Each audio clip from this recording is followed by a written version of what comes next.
everybody, so welcome back to Jim Bob's Garden. I want to apologize for the wind noise. I'm sure it's going to be quite a bit. But so today what we got going on, it is Saturday the, oh gosh, what day is it? The 12th? I think it's the 12th of March.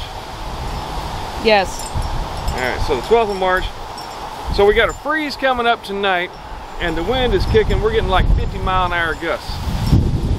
So there's a couple of things I can do to protect my potatoes. Now potatoes, you can see I've got them starting to sprout up here, there, over here, there, various different places. I got my potatoes coming up. Now I planted these on February 16th, but if I don't cover them, I know from experience that once it started to sprout like that and it starts to die back, well, if it freezes and dies, it won't sprout again, typically. All right, now every time I've had this happen, the potatoes have died and nothing has come up in that place.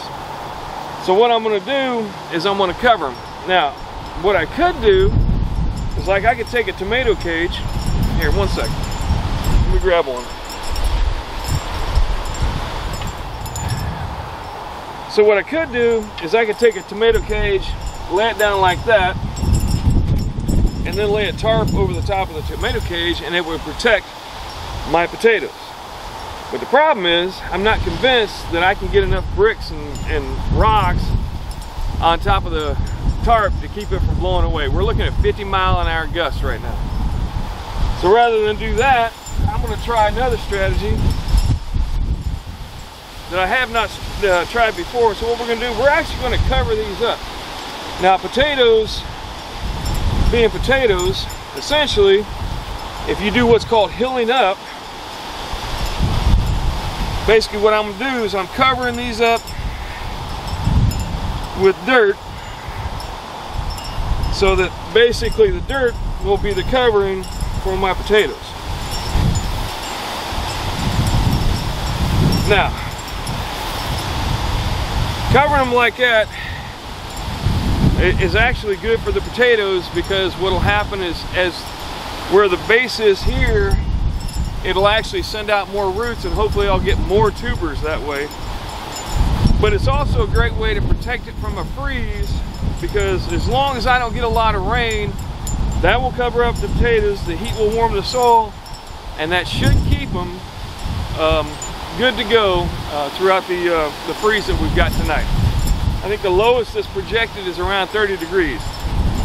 I don't know that this would happen or would work as well if it got really cold, but that soil should protect them enough from the wind, and then come tomorrow or the next day, once it's kind of calmed down, I can come out here, hit them with a hose, and get the tops of the plants to stick out so that they'll still get a little bit of photosynthesis, a little bit of green showing.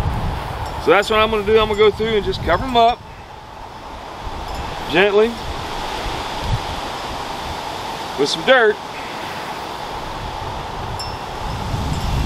which is partially why I did this, so that I had enough cover to do what's called dirt to do what's called hilling up. Again, over here, just going to take some dirt, cover them up, so that nothing is exposed. And then I'll know that my potatoes